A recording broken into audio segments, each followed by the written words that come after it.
کہ نہ ان کو کوئی شافی کہے نہ طبیب کہے، رفیق فرمایا تم رفیق ہو۔ اب ساتھی کا اور رفیق کا جس کا معنی رفق ہے، نرمی، پیار، تو یہ ایک ہی لفظ میں فرما دیا کہ ڈاکٹر کا رویہ کیا ہونا، رفیق کا ہونا۔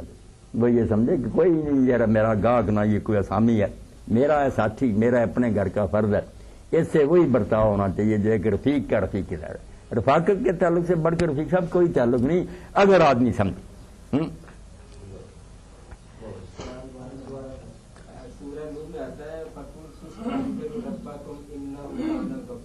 جی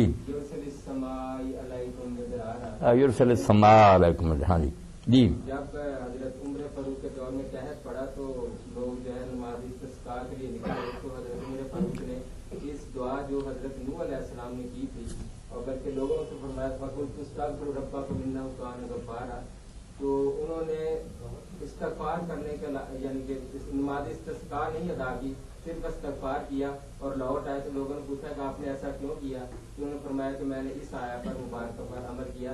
کیا نبی جو پیغمبروں کے زندگی کے اشعارات قرآن پاک ملتے ہیں ان سے ہم استفادہ کر سکتے ہیں؟ بالکل کر سکتے ہیں۔ وہ قرآن نقل اسی لیے کہ بتایا جائے کہ یہ ایک بالکل سلسلہ نور ہے، آدم علیہ السلام سے ایک ہی لائن ہے جو آ رہی ہے، کوئی ان میں اختلاف نہیں، بنیادی چیزیں سب کی ایک ہی، بالکل ان کو اسی طرح ہی ماننا جس طرح آپ پر نازل، آپ دین کا ہی حصہ نا۔ مگر اس بارے میں یہ بات بھی ذہن میں رکھنی چاہیے نا جو امام حسن بصری فرماتے ہیں کہ ہمارا استغفار بھی استغفار کا محتاج ہے۔ ہم جب کہتے ہیں نا استغفر اللہ، وہ خود جرم کر رہے ہوتے ہیں جس پر ہمیں اور زیادہ اللہ سے معافی مانگنی ہے۔ ہم استدعا کرتے ہیں ٹھٹھا کہ گناہ چھوڑنا نہیں، وہ ویسے ہی جاری رہے گا، ساتھ استغفر اللہ، اللہ میں معافی مانگتا، یہ تو آپ مذاق کر رہے ہیں نا اللہ۔ اگر تو ارادہ کہ چھوڑ دینا اب نہیں کرنا، پھر استغفر اللہ میں بڑی جان ہے کہ اللہ جو پیچھے ہو گیا میں شرمسار ہوں، معاف کر، اب بعد آؤں گا۔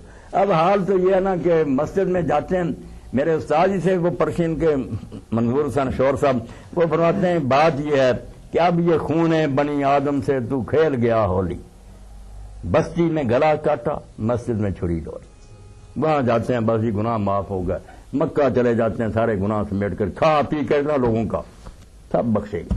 اب دین تو بن گیا مذاق، یہ تھا حج، یہ نماز تھی، وہ تو توبہ تھی کہ چھوڑ دو، فیصلہ کرو کہ اب نہیں یہ ہوگا۔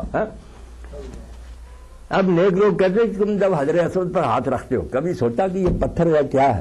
اللہ تعالیٰ کو دین بت پرستی کی تعلیم دیتا۔ سیدنا عمر فاروق نے اسی لیے کہ لوگوں کا ذہن خراب نہ علانیہ کہا تو آپ کرتے ہیں کہ حجر میں خوب جانتا ہوں تو ایک پتھر ہے، نہ کوئی دیتا ہے نہ بگاڑتا ہے نہ سنوارتا، صرف اللہ کے رسول نے بوسا دیا، بوسا اللہ کے رسول نے کیوں بوسا دیا؟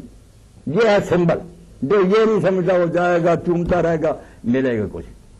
آپ کہتے ہیں قرآن پر ہاتھ رکھو، یہ عہد لیتے، اللہ نے وہاں رکھ دیا کہ میں نہیں نظر آؤں گا، یہ ہے میرا دایاں ہاتھ، نکالو اپنا ہاتھ دایاں، رکھو ہاتھ میں ہاتھ دو، بیعت کرو۔ اسی لیے صحابہ اور تابعین کہتے تھے اگر کسی کو رسول اللہ کی بیعت نہیں نصیب ہوئی، جب وہ حجر اسود پر ہاتھ رکھتا تو اللہ کے رسول کے ہاتھ پر